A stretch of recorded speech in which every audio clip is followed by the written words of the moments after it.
আসসালামু আলাইকুম। আল হিকমা অ্যাগ্রো লিমিটেডের পক্ষ থেকে আপনাদেরকে সবাইকে জানাই স্বাগতম। আজকে আমরা আমাদের কোম্পানির বাগানের একটা অংশে আমরা অবস্থান করতেছি। তো এই জায়গাটায় মূলত আলহামদুলিল্লাহ আমাদের থাই ভিয়েতনামি 12 মাসি যে মালটার জাত নিয়ে আমরা কাজ করতেছি। তো আমাদের গাছের বয়স 12 মাস, মানে 1 বছর চলতেছে। তো 1 বছরে আলহামদুলিল্লাহ আমাদের গাছে অনেক পরিমাণে ফলন আমরা পেয়ে গেছি। সমন্বিত চাষাবাদে আমরা আমাদের মিশ্র চাষ হিসেবে আম, পেয়ারা এবং মালটা এই 3টা প্রজাতির নিয়ে কাজ করতেছি। তো আমাদের মালটাগুলো আলহামদুলিল্লাহ বিভিন্ন সাইজের গাছে আসছে।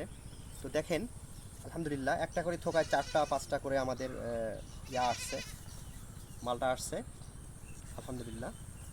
আমাদের সমন্বিত চাষাবাদে আমরা যে ভিয়েতনামি মালটা আমরা চাষ করেছি আলহামদুলিল্লাহ, দেখেন আমাদের গাছের 1 ফিট উপরে, 1 থেকে 1.5 ফিট উপরে আলহামদুলিল্লাহ গাছে আমাদের মালটা কত সুন্দরভাবে থোকায় থোকায় আমাদের মালটা ধরে আছে।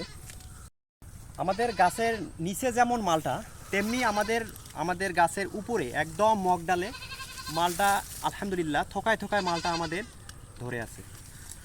আমাদের সমন্বিত চাষের একটাই বিশেষত্ব হচ্ছে আলহামদুলিল্লাহ আমাদের কিছু কিছু ফল হারভেস্ট আমরা অলরেডি করে ফেলেছি, এবং কিছু ফল আমরা আগে যেটা দেখাইলাম এটা আমাদের হারভেস্টের সময় অলরেডি এসে গেছে, এবং আমাদের পরবর্তীতে আমাদের সুন্দর মাশাল্লাহ অনেক সুন্দর সুন্দর ছোট ছোট সাইজের আমাদের ফল আসছে।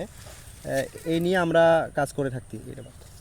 তো চাষবাসে আমরা মূলত মালটার সঙ্গে পেয়ারা এবং আম নিয়েও কাজ করতেছি। তো আলহামদুলিল্লাহ আমাদের গাছে প্রচুর পরিমাণে অফ সিজনে প্রচুর পরিমাণে মুকুল আসছে, এবং বিভিন্ন সাইজের আম আমাদের গাছে ধরে আছে। তো এটার বিশেষত্ব হচ্ছে আমরা বাংলাদেশে যেহেতু আম অনেক চাষ হয়, এই কারণে আমরা 12 মাসি জাতগুলো নিয়ে কাজ করতেছি।